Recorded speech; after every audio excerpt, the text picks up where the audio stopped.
Bapak Ibu kita, sebentar lagi kita akan menyaksikan percakapan efektif antara seorang coach dan coach, di mana percakapan efektif tersebut digunakan untuk menggali potensi yang ada di dalam diri seorang coach. Selamat menyaksikan.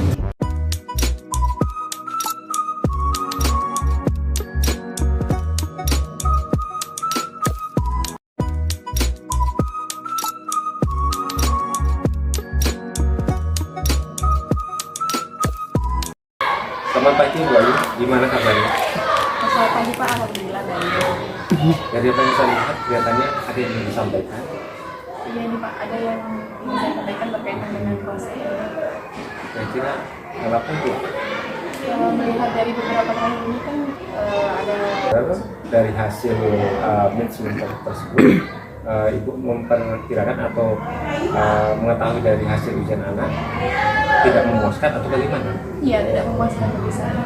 Soalnya saya di kelas pun rasa saya sudah maksimal, tapi melihat dari hasil kemarin rasanya sedikit sedih. Yang Ibu gunakan atau berdasarkan KKN atau asumsi Ibu saja dalam mengetahui peningkatan belajar anak tadi? Tentunya berdasarkan KKN. KKN yang Ibu dilihat dari proses pembelajaran tersebut? Dari beberapa mata pelajaran KKN-nya itu nilai 75. Tapi yang didapatkan si anak di bawah di 70. bawah 70. Ibu merasa bagaimana Ibu gagal atau merasa kecewa ya Bu dari nilai tersebut ya. Jadi dari apa yang Ibu sampaikan tadi, mungkin kira-kira tujuan pembelajaran apa sih yang ingin Ibu lakukan kedepannya berkaitan dengan materi tadi ya, bisa disampaikan? Intinya hasil belajar itu yang penting, itu bukan yang utama. Mungkin dari hasil belajar itu nampak dari proses pembelajarannya anak-anak mungkin belum paham, atau mungkin saya saat menjelaskan kurang maksimal, kurang baik sehingga anak-anak itu banyak yang belum mengerti, sehingga waktu ujian itu mereka tidak bisa menjawab pertanyaan. Kira-kira apa yang bisa saya Bukan Bapak, kepala saya mungkin kira-kira Bapak bisa melihat bagaimana saya mengajar, bagaimana anak-anak menangkap pelajaran yang saya berikan. siapa? Kira-kira waktunya kapan? Kemudian saya juga membutuhkan informasi yang perlu saya dapatkan dari kegiatan yang saya lakukan. Tujuan pembelajaran apa yang ingin tekankan pada pembelajaran saat saya akan melakukan observasi dan materi apa juga? Tentunya kalau tujuan pelajarannya anak supaya bisa aktif, mengerti pelajaran. Kemudian mata pelajarannya kita mengikuti mekanisme saja Pak, tidak ada mata pelajaran Matematika. Dari pembelajaran matematika, tujuan pembelajaran apa atau materi apa esensi dalam hal materi esensialnya, khususnya dalam pembelajaran hal apa? mungkin materi pembulatan. Pembulatan. Nah, kira-kira Bu, di dalam kegiatan observasi itu area yang ingin Ibu kembangkan di dalam proses belajar atau mungkin hal lain mungkin yang ingin mendapatkan refleksi dari saya dalam hal apa nih kira-kira bisa disampaikan?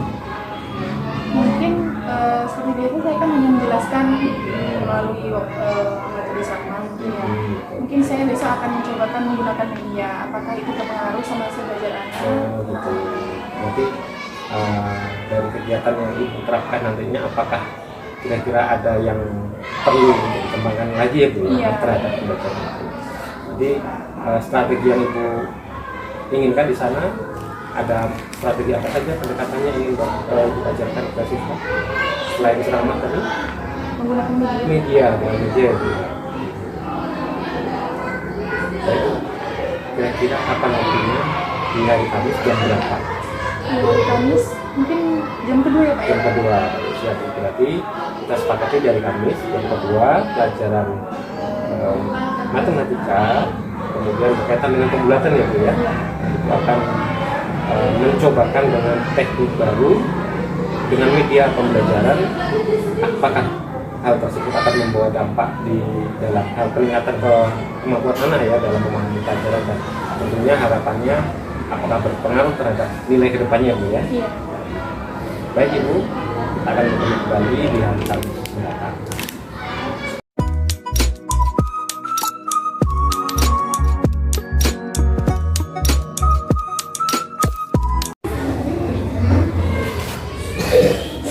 Assalamualaikum warahmatullahi wabarakatuh.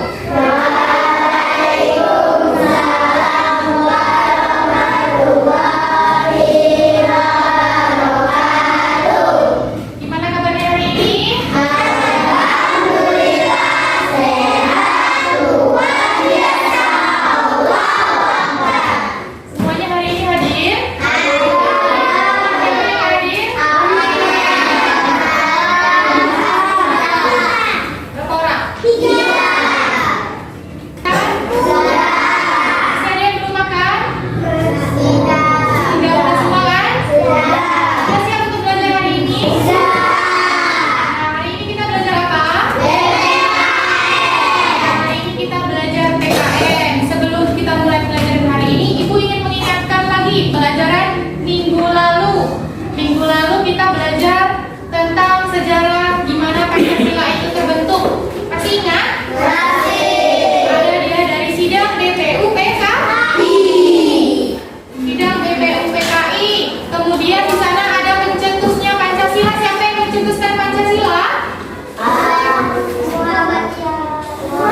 sehat dan siap untuk belajar ya. Hari ini kita akan belajar bersama-sama mata pelajaran pendidikan Pancasila dan kewarganegaraan untuk kelas 4 di kurikulum Merdeka. Kita masih belajar di bab 1 tentang nilai-nilai Pancasila dan penerapan kita lakukan di sekolah. Berikutnya penerapan sila kedua Pancasila di sekolah. Nah, sila kedua Pancasila, contoh nih sila ketiga yang bisa kita lakukan di sekolah. Yang pertama, berkumpul dengan teman di sekolah, tidak bertengkar dengan teman kalian. Ini perwujudan dari persatuan dan kita juga harus menghargai jika teman yang lain itu juga menyampaikan usul mereka atau pendapat mereka. Mungkin pendapat mereka menyisihkan uang saku kita untuk ditabung. Nah, bersikap adil. Udah lihat videonya tadi? Nah, tadi itu berkaitan dengan penerapan Pancasila di lingkungan sekolah. Ada 5 Pancasila, masing-masing itu ada contoh penerapannya. Ada dicatat? Ada dicatat? Tadi kan bukunya apa itu? Coba dicatat aja. Ibu tanya satu aja contohnya masing-masing. Dari video tadi, contoh penerapan sila pertama ada bahan belajar lagi. Ibu kasih PR, silakan kerjakan di rumah. Dibuka bukunya halaman 13. Iya, halaman 13 ya, dibuka ya. Nah, dibuka bukunya ditandai. Kita tuh. Action. Oke, anak-anak semua, cukup sekian pembelajaran hari ini. Ibu minta maaf ada kesalahan. Semoga ilmu yang Ibu jelaskan kalian bisa memahaminya. Amin. Wassalamualaikum warahmatullahi wabarakatuh.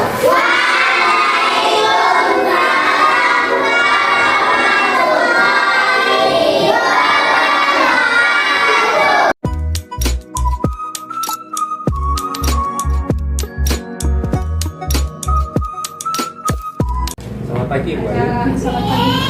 Alhamdulillah kemarin kita sudah Enggak acaranya temu dengan saya juga sudah melakukan tadi kelas itu berkaitan dengan pelajaran siswa pelajaran PPKN kemarin ya Bu ya. Nilai-nilai Pancasila dan kewarganegaraan. Nah, dari apa yang sudah kita lakukan bersama di kelas Bu, kira-kira menurut Ibu refleksi apa yang sudah didapatkan? Dari hasil di kelas Iya. sebelumnya kan saya sudah menyampaikan ke Bapak terkait permasalahan yang saya hadapi. Menurut saya siswa sudah paham, tapi kenapa hasil belajarnya tidak Masih. dilaksanakan. Nah, kemarin sudah dilaksanakan di kelas.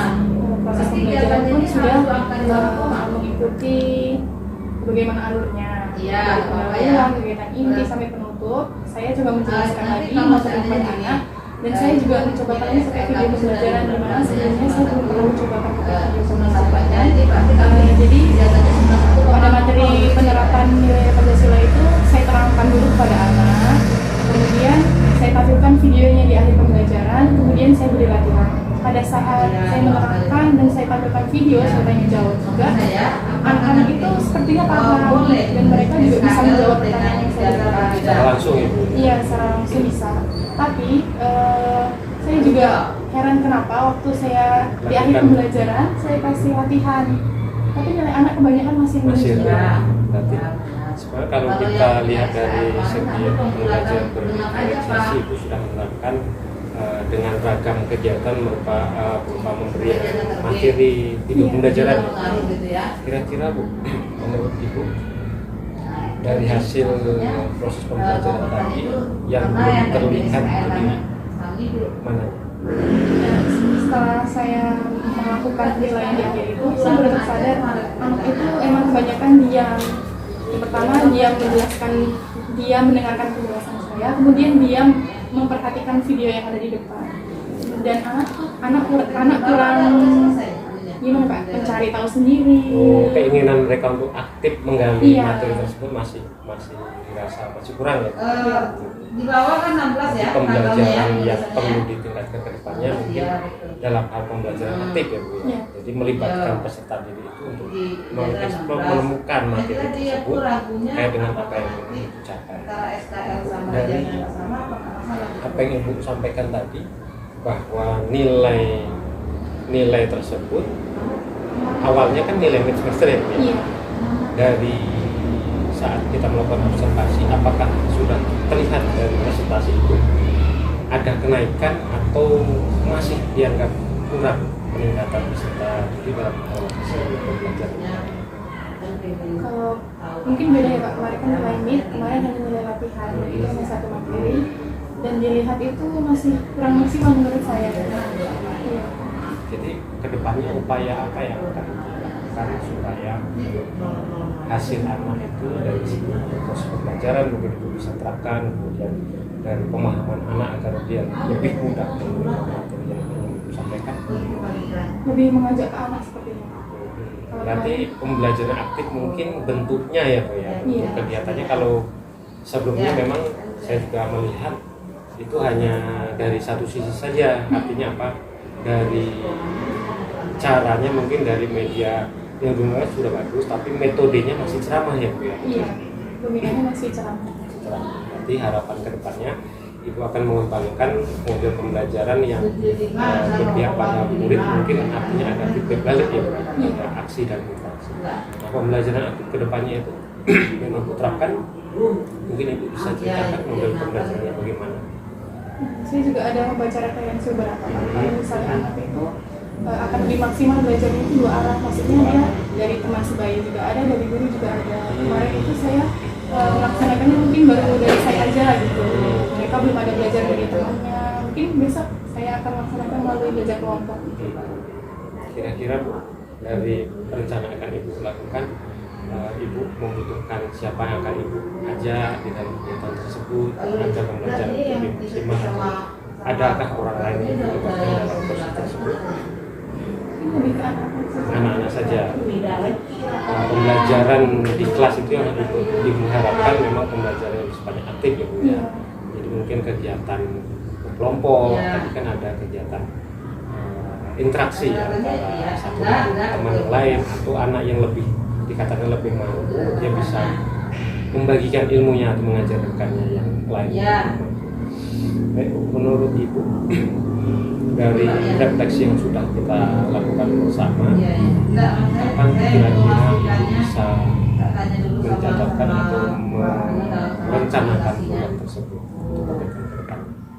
Untuk jadwal minggu ini kan sudah hari kemarin, Selasa, mungkin di minggu depan di materi selanjutnya. Itu berkaitan masih tema yang sama ya Bu ya, Iya. cuman modelnya mungkin itu akan kombinasikan, ada ceramah, mungkin ada kerja kelompok. Baik, terima kasih atas waktunya. Saya doakan semoga proses pembelajaran di kelas menjadi lebih bervariatif lagi. Tentunya kita sama-sama berkomitmen bahwa apapun prosesnya kita arahkan kepada berpihak kepada siswa. Dan harapan terakhir juga perlu ditekankan bahwa proses pembelajaran itu akan berhasil. Salah satunya tolak ukurnya adalah hasil belajar siswa Ibu. Jadi kita sepakat bahwa ada peningkatan di hasil belajar siswa, soal pembelajaran itu.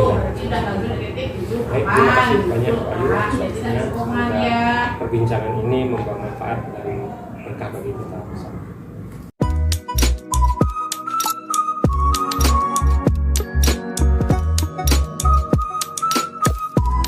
Baiklah ya. Jadi kalau Bapak lihat tadi, nampaknya coachingnya sudah berjalan dengan baik ya. Karena kalau kita lihat tadi, nampaknya sudah masalahnya dikemukakan oleh coach, tapi kan sudah dijawab oleh coachnya. Memang seperti itulah inti coach ya. Jadi memang tujuan dari coachnya itu mengarahkan supaya nanti akan menggali potensi coachnya supaya nantinya bisa menemukan jawaban atas masalah yang dihadapi oleh coachnya. Ini kan hebat sebetulnya coach itu ya. Menggali. Jadi dengan menggali saja dia sudah bisa menyelesaikan masalah yang dihadapi oleh coachnya. Memang seperti itulah. Dia memang beda dengan supervisi atau beda dengan apa lagi ya, dengan semacam mentor ya, beda. Di coach ini memang posisi yang coachnya itu lebih mengarahkan supaya coachnya ini bisa menyelesaikan masalah melalui pemikiran atau potensi yang ada pada coachnya. Tadi udah nampak, dan juga waktu eksekusinya pun udah jelas. Jadi ada minggu yang akan datang ke depan. Cukup bagus. Terima kasih Pak Zul Ya. atas masukan dan Ya. apresiasi.